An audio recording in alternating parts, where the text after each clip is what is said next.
Hello guys and welcome to another video. Today I will show you how to reverse or mirror text on Google Docs.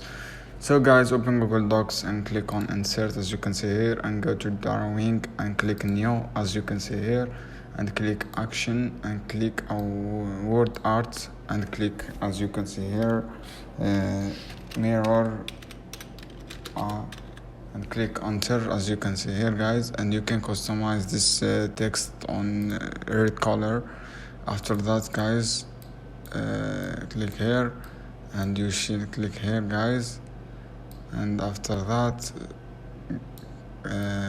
click here and click here as you can see here guys, and you can back again after that.